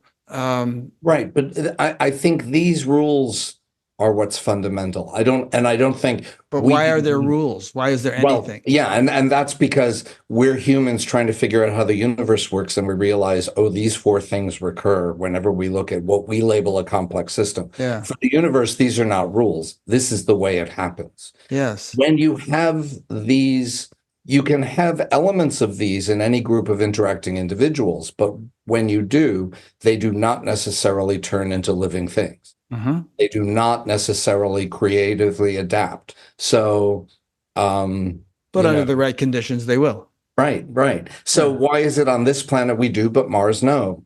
Yeah. Well, Mars maybe had been living. We don't know. But for the moment, it seems pretty inert.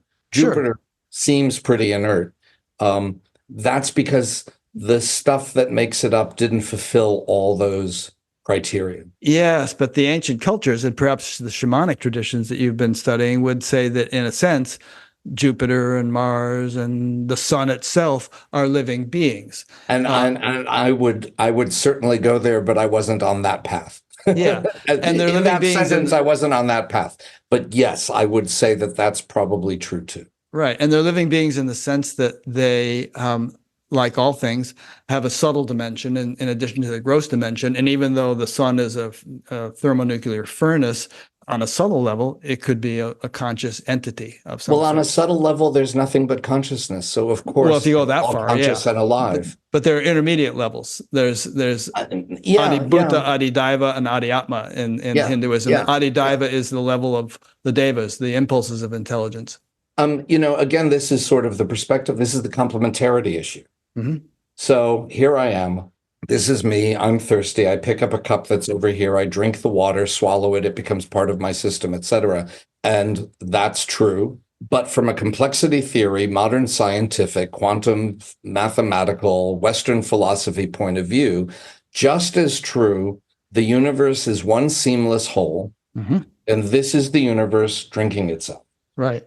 And on another level, nothing's happening at all. It just appears to be. Exactly. So is Jupiter inert or conscious? Et cetera, et cetera. And yes, there are levels, but to some extent, when we talk about levels, are we really talking about our human capacity to perceive them? Because from the fundamental awareness level, I don't think there's any delusions within the fundamental awareness as to what the sun is and what the Jupiter is. I think when we see levels, we're seeing it from a human perspective that's limited. Yeah. Blind man and the elephant. I mean, the elephant is what it is. Yeah. The blind men each have a different interpretation. So, and nature or the universe is not dependent upon our capabilities in order to be what it is. Yeah, yeah. And I think to some extent our conversation is a good example of how hard it is to talk about these things because we can only speak about it using language, you and me. Neither of us, I don't think you're a really sophisticated mathematician. Nope, I'm not in the least. Yeah. So that language isn't available to us. You might be a really remarkable poet, in which case, maybe you can use language to get closer. Yeah. All right. So we're left with the words at hand, and English is really bad for talking about this stuff. Yeah. Particularly modern English, because it really exploded, post-Newton, industrial, et cetera. So I think the only points where we're sort of doing this is because our language is so limited. Yeah. And to some extent, that issue of, you come at all of this from your life experience, that's your perspective, and I'm coming at it from mine. So it's like the two faces in the vase. Is the body cells, or is it molecules, or is it atoms? We each have we're coming in. To me, the interesting thing is having these conversations across people's experiences. And it's always humbling, no matter, growing up as, having gone to medical school, the impulse to be sure of myself is sort of beaten into me. To survive that, I had to learn to have that kind of intellectual pride. Nothing pulls it out from under you. Like being able to talk to people who have these experiences and compare them and compare notes. Yeah. Well, I hope I'm not giving you the impression that I'm disagreeing with you. No. But there are moments where we're sort of. Yeah, I'm trying to make it as. I mean, these are kind of questions that, like you with "Am I cells or am I a body?" I chew on these thoughts. I've been chewing on them for decades. Yeah, and so I like to bounce them off people and see if we can. Sure. Yeah. A couple of questions came in. Let me get them before we ran out of time. This is from someone named Franz Bars in Dead Man's Flats, Alberta, Canada. Hi, Franz. You were there first. Yeah. She or he had a near fatal accident at the age of 13, fractured skull, and doctors said I'd be a vegetable at best. Since then, I've had two awakening experiences. One studying English 40 years ago. Not sure how that studying English brought it about, but great. And then 20 years ago. Maybe. Pardon? Reading Whitman, maybe. Yeah, maybe so. And then 20 years ago, an awakening experience elicited or induced by intense pain. This person didn't recognize them as such, as awakening experiences, until much later. He or she, I'm not sure if it's a man or woman, helps people understand and experience non-duality, but she or he doesn't understand the brain. Large parts of my brain from the injuries must be affected. Any feedback? Not a lot, except to turn to what I said before. I think of our brains as transducers for the big C consciousness into our small c consciousness, personal minds. Every brain is behaving differently from every other brain. Your brain has gone through this process, obviously functioning sufficiently that you're passing for a functioning adult in our society, which not everyone's brain allowed them to do, but allowing for these experiences in some way. But do we know that it was the injury and is it who you were in your past life that you were prepared to have some enlightenment experiences? I haven't seen yet the connection to the injury and having those experiences. Are they in fact related? Well, sometimes, as you must know, traumatic experiences of various kinds do evoke or elicit some kind of awakening thing. I mean, I've interviewed people who, one guy was almost hit by a car, and he didn't get hit, but the shock of it woke him up. Right. And but the way Franz described the story was teenage injury, and then many years later, this stuff happened. Hard to establish. But ultimately, the stuff that's come my way in terms of experiences that just sort of lands on me, I can think of it in terms of, is that my brain? My brain is structured in a way that allows me to receive these or perceive these. It's a nature or nurture question, which are, again, complementarities. Or is it my lived experience that prepared me for when this showed up? I was prepared to see it and witness it. Those are sort of unanswerable questions, and probably complementarities. Every view you can have on it, every single piece of you, every single experience, every single process you have participated in throughout life up till the time of having those experiences contributed to the fact that that experience happened. Yeah. Franz might want to read Eben Alexander's book, or else see my interview with him or many other interviews with him. He was someone who was predicted to be a vegetable. He had encephalitis, I believe. And his brain was just pus, Yeah. My mom, I mean, part of her story is she was in home hospice care for 7 months, not walking, talking, or reading. And I was there every day because I was sure if I missed a day, that would be her last day. And I wanted to be there for her last day. And then after 7 months, I got a call from one of her home attendants. Mr. Neal, come quick. Your mother's in the kitchen asking for a cup of tea. And she had gotten out of bed and wanted a cup of tea. How was she walking after 7 months? And then she lived for 6 more years. Amazing. Yeah. And we took her off all her medications during that time because she couldn't swallow.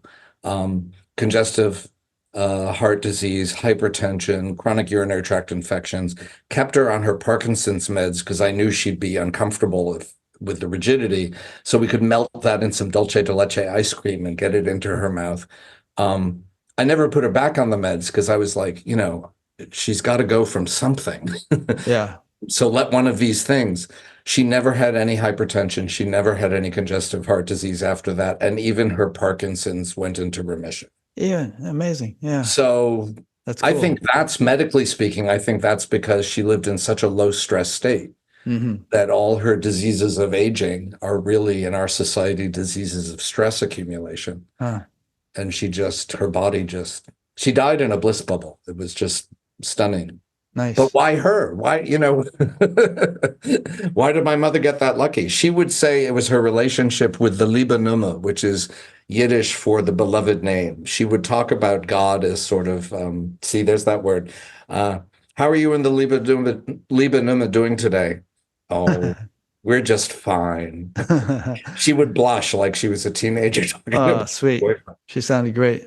Yeah. But so I don't know. Here's another question that came in. This is from Nina Nobile in the US someplace. Can you recall what your state of mind was before the times you felt one with the environment around you? Were you very relaxed, deep in thought about a specific concept having to do with consciousness, or anything else you can recall your mind focusing on? I'm hesitant to lay claim to having had significant experiences. However, blah, blah, blah. I talk about some of this. Most times where I had an experience along those lines, it was from within a state of meditation. Not always necessarily what I would have characterized the time as deep. Most often during an intensive Zen retreat, right? I'm meditating many hours a day for days in a row, but not always. That time that happened that I described in the Zendo with the incense stick. but I'd been in a sustained focus state for weeks because this koan had happened. But I've also had what I would call similar sorts of experiences from devotional practice type stuff. Being in shul, being in synagogue, really caught up in the prayer service with a liturgy that I'm deeply familiar with and comfortable with, and can. It's in Hebrew, so I don't understand it so well that if I want, I can understand it, and if not, I can turn it off, and it's just a mantra. But I don't think there have been rules for it. Okay. And I haven't had any of the experiences of when I've had sudden trauma, and I've had sudden trauma. I've been hit by a car. Never got something good out of it like that. I get life lessons.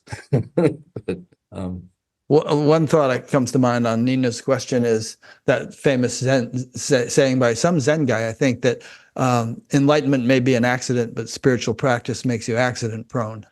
You've probably heard that one. Yeah. And there are things we can do which, make us receptive or make it conducive to having spiritual breakthroughs. And that's what spiritual practice is all about. That's why people do these things. Right. And that's kind of where I land in the book, which pissed off other people. I don't think the construct I give in the book of how the universe is constructed is really arguable in modern Western scientific, mathematical, philosophical terms. I really don't. I'm happy to have that debate with somebody, but I really don't. However, you can read my book 5 times in a row, and some people have told me they've done that, and it's still, as we say in Zen, the finger pointing at the moon. It isn't the moon itself. And without some sort of practice, and I say this explicitly in the afterword, it doesn't have to be contemplative practice. I tried to get my mother to meditate for years until I realized, she's got a devotional practice that puts any other practice I've had to shame. My husband claims not to have any spiritual practice at all. But if you come to our house for a dinner and he serves you what he's made, it's a practice of service. Yeah. I finally, after a couple of decades, I've gotten him to not argue with me when I say that. The Vedic divisions, I think it's Vedic. There's scholarly practice. Jewish version of that would be Talmud study. But it could also be, for me, it's biology led to all this stuff. So scholarly practice, path of devotion, path of service, path of contemplation. Yeah. Jnana, bhakti, seva, and find the one or the two or the three that feel right to you, because the ideas are fucking useless. They do not alleviate any suffering whatsoever, but the experience of the truth of them makes all the difference, I think. Yeah, that's a really important point, which is that one size does not fit all. But seek and you shall find. I mean, if you have the motivation to go deeper in whatever way you conceive that, take a step. And see, and then take another step. And it's like in that Harrison Ford movie, Raiders of the Lost Ark movie, where he has to cross this chasm and there's no bridge or something, but he somehow or other takes a step and the bridge materializes as he goes. He gets across the chasm. I mean, somehow this is, part of the wonder, part of the mystery is the universe keeps meeting me where I am somehow. Yeah. Often in ways that no, I wasn't looking for that way. I didn't want that bridge. I wanted that bridge. Well, you're getting this bridge. But looking back, it's just like it's one experience after another of, if I show up, the universe meets me there. Yeah. If you build it, they will come. Yeah. To quote another movie. But and that kind of brings us around to my initial point, or my perennial point, which is there's some kind of intelligence orchestrating things, and it's interactive and it's conscious and it's, compassionate sometimes in a tough love sort of way. Yeah. This is the project, the problem, the koan of the COVID years for me. I was through another path. I started thinking of my mother. So I'm also a devotee in small measure of Mother Mira, who's Oh yeah, um, I've met uh, her. yeah, she's considered an avatar of the Divine Mother. And so, and I had an experience of her, not in her physical presence, that sort of rescued me from a difficult situation. And I was aware during that, oh, this could be entirely my imagination and I'm just talking myself out of some disaster here. Fine, it works. But then I said, I'm sorry, I haven't been to visit you in a while. I'll make a plan to come to Germany where she lives. And then I heard in my ear, you don't need to come see me. You just need to go visit your mother. Ah, interesting. Now I get all verklempt as we say it. Yeah. And from that point on, I realized, oh, my mother is taking care of her became devotion practice. Mhm. When she died, that within the years after that, I started thinking about the divine feminine, the divine mother in a deeper way. And during COVID, I had lots of time to read in my own traditions as well as other traditions and get a little bit deeper of understanding. And I started to realize that the experience I had when I went into her presence, her delight in me. Your mother's or Mother My Mira's? mother's, no, my Your mother's. mother's, right. The really profoundly, crazily unconditional love that was evident on her face when I walked in the room. Mm-hmm. That's the experience of the divine feminine in the world, and it's possible to experience that. Yeah. But I turned to one of my Zen teachers who was also a Christian minister, and I said, this is hard to mesh with my Zen practice, which is all very I'm suddenly in a devotional practice when I was in a non-devotional contemplative practice. What am I supposed to do with this, and how do you deal with it? His name was Bob Kaku Gun, and he was a few months away from dying after 5 years of living with pancreas cancer.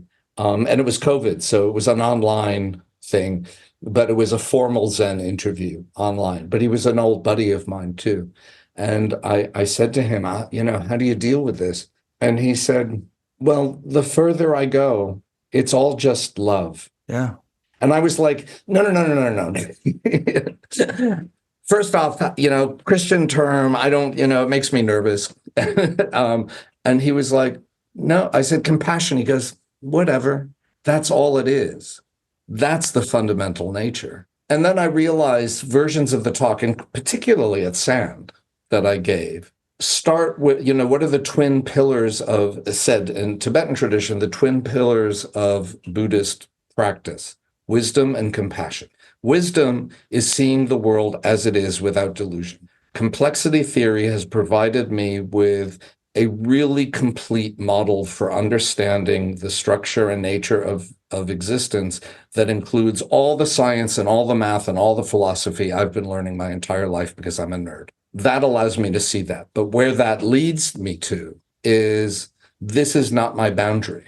At the cellular level, my boundary is wherever my microbiome goes. If you were here and I gave you a hug, we'd walk apart and you'd carry some of me away with you and I'd carry some of you away with me. At the molecular level, we're exchanging molecules with the environment all the time. Our boundaries are the entire biomass of the planet. I've heard that every breath we take contains at least one molecule that Jesus breathed. And Hitler level, and everybody else. Right. And at the atomic level, there isn't an atom in our bodies that we didn't breathe, eat, or drink from the planet. So are we lonely creatures that live on the surface of a rock we call Earth? Or are we planet Earth itself that in 3.5 billion years was able to self-organize itself into creatures that think of themselves as separate, but we're wrong. So at the atomic level, our boundary is the entire planet. That's Gaia. It's not just the biological part, it's the non-biological part. Yeah. At the quantum level, non-locality, entanglement, won the Nobel Prize a few years ago. Einstein was right, to his dismay. At the quantum level, we're one seamless universe. Yeah. There's no separation anywhere. So when you talk about compassion, it's not, I feel sorry for this person in front of me. Real compassion is, I've touched a hot stove and my left hand goes to pull my right hand away without hesitation because we're just one thing. Mm-hmm. That's real compassion. And that arises from seeing the nature of reality and experiencing the nature of reality in its true nature, which is all the stuff you and I are talking about. And when that happens, true compassion arises, or if you want to say love, and that's the fundamental nature of existence. That's the fundamental quality Yeah. of the world. And that was the last time I saw my friend in that interview. It's Love a good your note to be left with. love your neighbor as yourself, because he Yeah. is. Yeah. Yeah. Good. Well, that's a real sweet note to end on. So this has been a lot of fun. I've had a lot of I've really enjoyed You've let this. me go on a really long time. Well, you say good stuff. Thank you. I appreciate it. Your book So do is you. You book ask is good really questions, interesting, and it's really, it's a real treat for me to talk to people like you and to enrich my own experience and understanding. Very valuable. It's all about relation. Yeah, yeah. Everything's in relation. Yep. Good. I So agree. thanks so much, Neil. I hope there's some more conferences where we can exchange a little microbiome in person sometime. That would be nice. Maybe you need to organize some Batgap conferences. Oh man, yeah, people say that, but it's a big task. I'm sorry, that's a mean thing to wish on you. Yeah, I mean, Mauricio and Zaya practically killed him organizing those conferences out there. Right. Yeah. But anyway, would love to meet you in person sometime, and really appreciate what you're doing, and look forward to reading your next book. Let me know when you've finished it. I'm looking forward to seeing what it turns out to be. I just started writing it. Yeah. But thank you. Yeah. And thanks to all those who have been listening or watching. Really appreciate your participation in Batgap all these 15 years now. So we'll see you for the next one. Thanks, Neil. Thank you. Bye-bye. Bye.